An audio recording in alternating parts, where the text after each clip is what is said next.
Welcome back to kitchen diaries. ഇന്നത്തെ recipe വളരെ ടേസ്റ്റിയും ഹെൽത്തിയും ആയിട്ടുള്ള റാഗി കൊണ്ടുള്ള പഞ്ഞി പോലത്തെ ഒരു അപ്പവും വളരെ എളുപ്പത്തിൽ നമുക്ക് ഉണ്ടാക്കിയെടുക്കാൻ കഴിയുന്ന വെജിറ്റബിൾ കുറുമയും ആണ്. ഇതിനായി ഒരു ബൗളിനകത്തേക്ക് 2 കപ്പ് അളവിൽ റാഗി പൗഡർ ചേർത്ത് കൊടുക്കുന്നുണ്ട്. ഇവിടെ ഞാൻ മുഴുവൻ റാഗി നന്നായി കഴുകി ഉണക്കിയതിന് ശേഷം മിക്സിയിൽ പൊടിച്ചെടുത്തിരിക്കുകയാണ്. പിന്നീട് ഇതിനകത്തേക്ക് 1.5 കപ്പ് അളവിൽ വെള്ളം ചേർത്ത് കൊടുക്കുന്നുണ്ട്. വെള്ളം ചേർത്തതിന് ശേഷം ഇത് നന്നായിട്ടൊന്ന് മിക്സ് ചെയ്തെടുക്കുക. നിങ്ങൾക്ക് റാഗി പൗഡർ വാങ്ങിയിട്ട് വേണമെങ്കിൽ ഇതുപോലെ ഉണ്ടാക്കാവുന്നതാണ്. അപ്പോൾ ഇത് നന്നായി മിക്സ് ചെയ്തതിന് ശേഷം ഒരു 10 മിനിറ്റ് സമയം ഞാനിവിടെ അടച്ച് മാറ്റി വെക്കുന്നുണ്ട്. ആ റാഗി പൗഡർ നന്നായി ഒന്ന് കുതിർന്ന് കിട്ടുന്നതിന് വേണ്ടിയിട്ടാണ് നമ്മളിങ്ങനെ ഇത് അടച്ച് ഒരു 10 മിനിറ്റ് സമയം മാറ്റി വെക്കുന്നത്. ഇപ്പോൾ റാഗിയെല്ലാം നന്നായി കുതിർന്ന് വന്നിട്ടുണ്ട്. ഇനി ഇത് നമുക്ക് മിക്സിയിലേക്ക് ചേർത്ത് അരച്ചെടുക്കണം. അതിനു മുൻപായി ഇതിലേക്ക് 1 കപ്പ് അളവിൽ ചിരകിയ തേങ്ങയും 1/4 കപ്പ് അളവിൽ ചോറും 1/2 ടീസ്പൂൺ ഇൻസ്റ്റൻറ്റ് ഈസ്റ്റാണ് ഞാൻ ചേർത്തിരിക്കുന്നത്. നിങ്ങളുടെ കയ്യിൽ ഡ്രൈ ഈസ്റ്റ് ആണെങ്കിൽ നിങ്ങൾ ചൂടുവെള്ളത്തിൽ കുതിർത്തതിന് ശേഷം ഇതിനകത്തേക്ക് ചേർത്ത് കൊടുക്കുക. പിന്നീട് ഇതിലേക്ക് 2 ടീസ്പൂൺ അളവിൽ പഞ്ചസാര കൂടി ചേർത്തിട്ടുണ്ട്. ഇവയെല്ലാം ചേർത്തതിന് ശേഷം ഇതൊന്ന് മിക്സ് ചെയ്തെടുക്കുക. ഇത് നന്നായി മിക്സ് ചെയ്തതിന് ശേഷം നമുക്ക് ഒരു മിക്സറിലേക്ക് ചേർത്തതിന് ശേഷം ഇത് നന്നായിട്ട് ഗ്രൈൻഡ് ചെയ്തെടുക്കാം. ഒരു മിക്സിയുടെ ജാർ എടുത്തതിന് ശേഷം അതിനകത്തേക്ക് റാഗിയുടെ കൂട്ട് ചേർത്ത് കൊടുക്കുക. എന്നിട്ട് ഇത് നന്നായി ഗ്രൈൻഡ് ചെയ്തെടുക്കണം. ഇവിടെ ഞാൻ ഇൻസ്റ്റൻറ്റ് ഈസ്റ്റ് യൂസ് ചെയ്തത് കൊണ്ടാണ് നേരിട്ട് ഇതിനകത്തേക്ക് ചേർത്ത് കൊടുത്തിരിക്കുന്നത്. നിങ്ങളുടെ കയ്യിൽ ഡ്രൈ ഈസ്റ്റ് ആണെങ്കിൽ ഒരു 3 ടേബിൾ സ്പൂൺ ചെറു ചൂടുവെള്ളത്തിൽ 1/2 ടീസ്പൂൺ ഈസ്റ്റ് ചേർത്തതിന് ശേഷം ഒരു 5 മിനിറ്റ് റെസ്റ്റ് ചെയ്യാൻ മാറ്റി വെക്കുക. അതിനുശേഷം ഈ അരച്ച കൂട്ടിലേക്ക് ഈസ്റ്റ് ചേർത്ത് കൊടുത്താൽ മതി. അപ്പോൾ ഇതിലേക്ക് കുറച്ച് വെള്ളം കൂടി ചേർത്ത് ഞാനിത് അരച്ചെടുക്കുന്നുണ്ട്. ഇപ്പോൾ ഞാനിതിവിടെ നന്നായി അരച്ചെടുത്തിട്ടുണ്ട്. ഇത് ബൗളിനകത്തേക്ക് മാറ്റി കൊടുക്കുകയാണ്. അപ്പോൾ ആ മിക്സിയുടെ ജാറിനകത്തേക്ക് കുറച്ച് വെള്ളം കൂടി ചേർത്ത് ഇതിനകത്തേക്ക് ഒഴിച്ചു കൊടുക്കുന്നുണ്ട്. ഇവിടെ മൊത്തത്തിൽ ഞാൻ എടുത്തിരിക്കുന്നത് 2 കപ്പ് വെള്ളമാണ് മാവ് മിക്സ് ചെയ്യാൻ എടുത്തിരിക്കുന്നത്. അപ്പോൾ ഇതൊന്ന് മിക്സ് ചെയ്തതിന് ശേഷം ഒരു 3-4 മണിക്കൂർ സമയം നമുക്കിതൊന്ന് മാറ്റി വെക്കാം. ആ സമയം കൊണ്ട് ഇത് നന്നായി പതഞ്ഞു പൊങ്ങി വന്നിട്ടുണ്ടാവും. ഇപ്പോൾ മാവ് നന്നായി പതഞ്ഞു പൊങ്ങി വന്നിട്ടുണ്ട്. ഇപ്പോൾ ചൂടുള്ള കാലാവസ്ഥയൊക്കെ ആണെങ്കിൽ ഒരു 3 മണിക്കൂർ കൃത്യമാവുമ്പോഴേക്കും നന്നായി പതഞ്ഞു പൊങ്ങിയിട്ടുണ്ടാവും. തണുപ്പുള്ള കാലാവസ്ഥയാണെങ്കിൽ ഒരു 4-5 മണിക്കൂർ സമയമെടുക്കും. ഇനി ഇതിനകത്തേക്ക് ആവശ്യത്തിന് ഉപ്പ് ചേർത്ത് കൊടുക്കുക. ഇതിലേക്ക് ആവശ്യത്തിനുള്ള ഉപ്പ് ചേർത്ത് നന്നായി മിക്സ് ചെയ്തെടുക്കുക.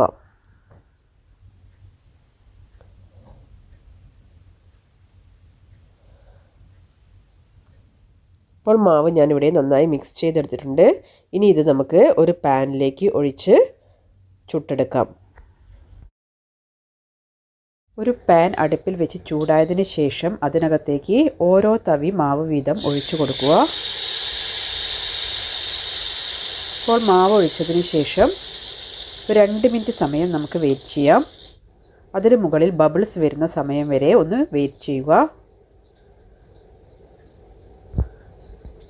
ഇപ്പോൾ ഇതിന് മുകളിലായി ബബിൾസ് വന്നതിന് ശേഷം തീ ഒരു മീഡിയം ടു ലോ ഫ്ലെയിമിലേക്ക് മാറ്റിയതിന് ശേഷം ഇതൊന്ന് കവർ ചെയ്ത് കുക്ക് ചെയ്തെടുക്കുക.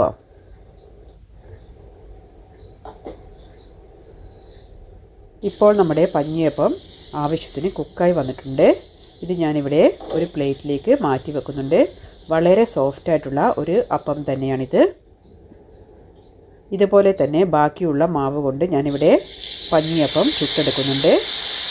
ഇതുപോലെ തന്നെ അടുത്ത തവി മാവ് ഒഴിച്ചതിന് ശേഷം നമ്മൾ ഇത് മുകളിലായി ബബിൾസ് വരുന്ന സമയം വരെ ഒന്ന് വെയിറ്റ് ചെയ്യുക. ഇപ്പോൾ ബബിൾസ് ഏകദേശം വന്നു കഴിഞ്ഞാൽ നമുക്കിതൊന്ന് കവർ ചെയ്ത് കുക്ക് ചെയ്തെടുക്കാവുന്നതാണ്. വളരെ ഹെൽത്തി ആയിട്ടുള്ള ഒരു അപ്പമാണിത്. ഇപ്പോൾ ഞാനിവിടെ അപ്പമെല്ലാം ചുട്ട് മാറ്റി വെച്ചിട്ടുണ്ട്. ഇനി നമുക്കിതിന് വേണ്ട കറി തയ്യാറാക്കാം. അതിനായി 1.5 കപ്പ് ഗ്രീൻ പീസ് ഞാൻ വെള്ളത്തിൽ കുതിർത്ത് വെച്ചിരുന്നു. 6 മണിക്കൂർ സമയം കുതിർത്ത് വെച്ച ഗ്രീൻ പീസാണിത്. ഇതിനകത്തേക്ക് ഒരു സവാള അരിഞ്ഞതും അതുപോലെ തന്നെ മീഡിയം വലുപ്പത്തിലുള്ള ഒരു ക്യാരറ്റ് മീഡിയം വലുപ്പത്തിലുള്ള കഷ്ണങ്ങളൊക്കെ അരിഞ്ഞെടുത്തതും അതുപോലെ തന്നെ ഒരു പൊട്ടറ്റോയും ചേർത്ത് കൊടുത്തിട്ടുണ്ട്. പിന്നീട് ഇതിലേക്ക് 2 അല്ലി വെളുത്തുള്ളിയും 3 പച്ചമുളകും നെടുകെ കീറിയതും ചേർത്ത് കൊടുക്കുന്നുണ്ട്. പിന്നീട് ഇതിലേക്ക് 1/2 ടീസ്പൂൺ മഞ്ഞൾപ്പൊടിയും 1 ടീസ്പൂൺ മല്ലിപ്പൊടിയും ആവശ്യത്തിനുള്ള ഉപ്പും കുറച്ച് കറിവേപ്പിലയും കുക്ക് ചെയ്യുന്നതിനാവശ്യമായ വെള്ളവും ചേർത്ത് കൊടുക്കുക. പച്ചക്കറികൾ നികക്കനെ നിൽക്കുന്ന വെള്ളത്തിൽ വെള്ളം ചേർത്ത് കൊടുക്കുക. അതിനുശേഷം കുക്കർ അടച്ച് ഹൈ ഫ്ലെയിമിൽ 1 വിസിൽ കഴിഞ്ഞതിന് ശേഷം മീഡിയം ഫ്ലെയിമിൽ 2 വിസിൽ വരുന്ന സമയം വരെ കുക്ക് ചെയ്തെടുക്കുക. പിന്നീട് മിക്സിയുടെ ഒരു ജാർ എടുത്ത് അതിലേക്ക് 1 കപ്പ് ചിരകിയ തേങ്ങയും 1 ടീസ്പൂൺ പെരിഞ്ജീരകവും 4-5 കശുവണ്ടിയും ചേർത്ത് കൊടുക്കുക. പിന്നീട് ഇതിലേക്ക് ആവശ്യത്തിനുള്ള വെള്ളം ചേർത്ത് ഇത് നന്നായി ഗ്രൈൻഡ് ചെയ്തെടുക്കുക. കശുവണ്ടി നിങ്ങളുടെ കയ്യിലില്ലെങ്കിൽ തേങ്ങയും പെരിഞ്ജീരകവും മാത്രം അരച്ചെടുത്താലും മതി. ഈ സമയം കൊണ്ട് നമ്മുടെ വെജിറ്റബിൾസ് എല്ലാം ആവശ്യത്തിന് കുക്കായി വന്നിട്ടുണ്ട്. ഇതൊന്ന് മിക്സ് ചെയ്തതിന് ശേഷം എല്ലാം കുക്കായിട്ടുണ്ടോ ഒന്ന് ചെക്ക് ചെയ്ത് നോക്കുക. ഇപ്പോൾ ഗ്രീൻ പീസ് എല്ലാം ആവശ്യത്തിന് കുക്കായി വന്നിട്ടുണ്ട്. ഇനി ഇതിലേക്ക് നമ്മൾ അരച്ചു വെച്ചിരിക്കുന്ന കൂട്ട് ചേർത്ത് കൊടുക്കുക. കൂട്ടി ചേർത്തതിന് ശേഷം ഇതിലേക്ക് കുറച്ച് വെള്ളം കൂടെ ചേർത്ത് ഇതൊന്ന് തിളപ്പിച്ചെടുക്കുക. ഇപ്പോൾ ഇത് തിള വന്ന് തുടങ്ങിയിട്ടുണ്ട്.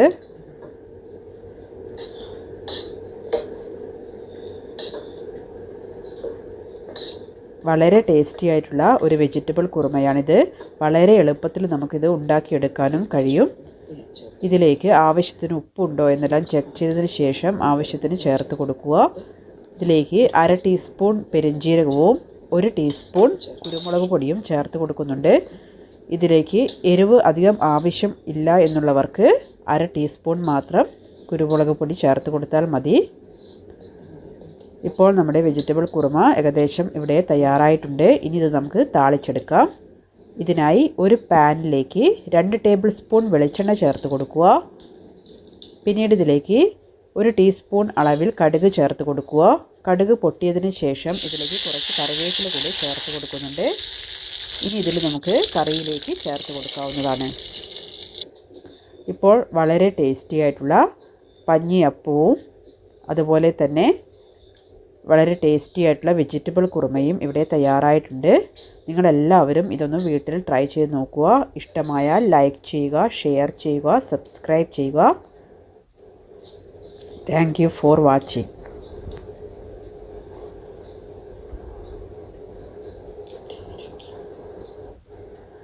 ഇപ്പോൾ വളരെ ഹെൽത്തി ആയിട്ടുള്ള അടുത്ത വിഭവവുമായി വരുന്നത് വരെ കാത്തിരിക്കുക.